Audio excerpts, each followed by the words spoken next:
भाई मैं यहाँ पे इनकी मदद कर रहा हूँ, वरना मैं जाता, और मेरा घर थोड़ा सा दूर है यहाँ से। শুরু হয়ে গেছে ভারত পাকিস্তান যুদ্ধ। ভারতীয় সেনাবাহিনীর অপারেশন সিন্ধুর অভিযানে পাকিস্তান অধিকৃত কাশ্মীরের মুজাফফরাবাদ, পাকিস্তানের কোটলি এবং বাহলপুর সহ পাকিস্তানের মোট 9টি জায়গায় ভারত ক্রুজ মিসাইল দিয়ে হামলা করে। পাকিস্তান দাবি করছে তারা ভারতের লাইন অফ কন্ট্রোলের আশেপাশে কমপক্ষে 15টি স্ট্রাইক পরিচালনা করেছে। পাকিস্তান ইতিমধ্যেই ভারতের 5টি যুদ্ধবিমান ধ্বংস করেছে। এর পাশাপাশি ভারতের একটি ড্রোনও ধ্বংস করেছে।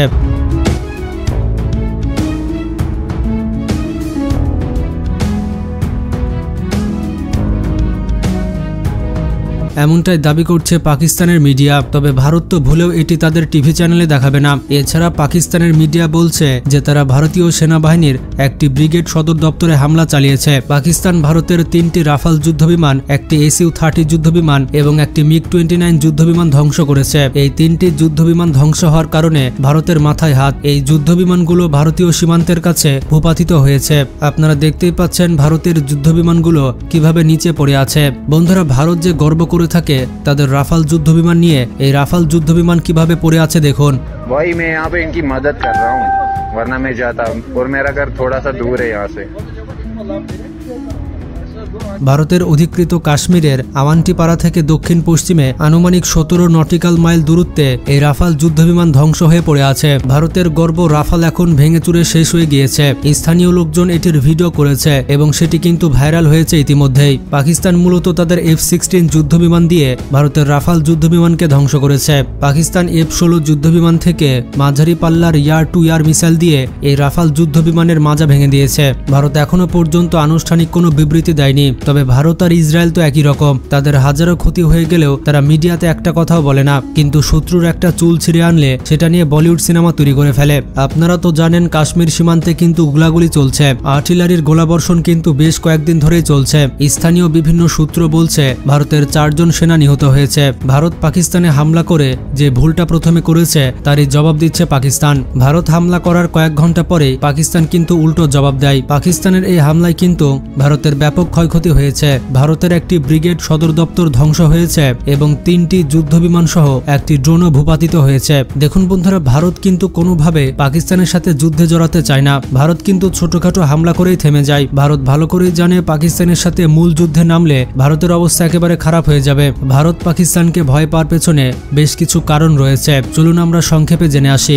বন্ধুরা, পাকিস্তান কোনো পরাশক্তি না হলেও বিশ্ব রাজনীতি এবং আঞ্চলিক রাজনীতিতে প্রভাব বিস্তারের ক্ষেত্রে পাকিস্তান পরাশক্তির থেকে কোনো অংশে কম কিছু নয়। বিশেষ করে পাকিস্তানের পারমাণবিক সক্ষমতা এবং মুসলিম বিশ্বে তাদের প্রভাব দেশটিকে অনন্য করে তুলেছে। যেমনটা জানেন, পাকিস্তানের আয়তন হচ্ছে 9,07,460 বর্গ কিলোমিটার। 21 কোটি জনসংখ্যা নিয়ে পাকিস্তান জনসংখ্যার দিক থেকে বিশ্বের 5ম বৃহত্তম রাষ্ট্র এবং আয়তনের দিক থেকে 33তম বড় রাষ্ট্র। প্রকাশিত তথ্য অনুযায়ী মুসলিম দেশগুলোর মধ্যে পাকিস্তানের কাছেই সব থেকে দূরপাল্লার ব্যালিস্টিক মিসাইল রয়েছে। গ্লোবাল ফায়ার পাওয়ারের র্যাঙ্কিং অনুযায়ী পাকিস্তান হচ্ছে মুসলিম বিশ্বে তুরস্কের পর দ্বিতীয় সর্বোচ্চ শক্তিধর রাষ্ট্র।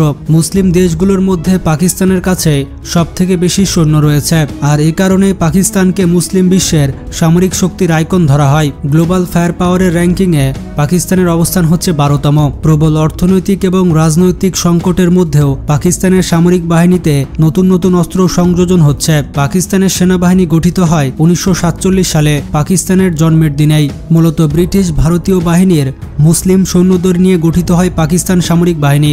জন্মের মাত্র 1.5 মাস পরে কাশ্মীর ইস্যুতে ভারতের সাথে যুদ্ধে জড়িয়ে পড়ে পাকিস্তান। পাকিস্তানের নানা অর্থনৈতিক সংকট এবং ঋণ থাকা সত্ত্বেও পাকিস্তান তাদের সামরিক বাহিনীর পেছনে সর্বশেষ $6 বিলিয়ন বরাদ্দ করেছে। অর্থাৎ ভয়াবহ অর্থনৈতিক সংকটের পরেও পাকিস্তান তাদের নিরাপত্তার দিকটিতে কোনো প্রকার ঝুঁকি নিচ্ছে না। পাকিস্তান বিদেশ থেকে অস্ত্র আমদানির পাশাপাশি নিজ দেশেই ট্যাঙ্ক এবং ফাইটার বিমান সহ বিভিন্ন ভারী এবং হালকা অস্ত্র তৈরি করে থাকে। পাকিস্তানের বিদেশি অস্ত্রগুলোর মধ্যে সবথেকে বেশি এসেছে চীন থেকে, এরপরে সবথেকে বেশি অস্ত্র এসেছে ফ্রান্স থেকে। এছাড়াও পাকিস্তানের ফাইটার বিমান এবং অ্যাটাক হেলিকপ্টারগুলো আমেরিকার তৈরি। সম্প্রতি তুরস্কের সাথে অস্ত্র কেনার চুক্তি করেছে পাকিস্তান। বর্তমানে পাকিস্তান সামরিক বাহিনীতে অ্যাক্টিভ সোলজার রয়েছে 6,50,000-এর বেশি। এটি মুসলিম দেশগুলোর মধ্যে সবথেকে বড় সেনাবাহিনী। রিজার্ভে তাদের আরও 5 লাখ সৈন্য রয়েছে। এছাড়াও পাকিস্তান সেনাবাহিনীকে সাপোর্ট দেওয়ার জন্য তাদের কাছে প্যারামিলিটারি রয়েছে 5 লক্ষ। সব মিলিয়ে 17 লক্ষের উপরে সামরিক ট্রেনিং প্রাপ্ত জনবল আছে পাকিস্তানের কাছে। পাকিস্তানের সেনাবাহিনীর কাছে ট্যাঙ্ক আছে 3,742টি। এখনো পর্যন্ত পাকিস্তানের সবথেকে শক্তিশালী ট্যাঙ্ক হচ্ছে MBT-2000। এগুলো চীন পাকিস্তান যৌথভাবে তৈরি করেছে। বর্তমানে বাংলাদেশও এই ধরনের ট্যাঙ্ক ব্যবহার করছে। পাকিস্তানের এই ট্যাঙ্কগুলো আল খালিদ ট্যাঙ্ক নামে পরিচিত।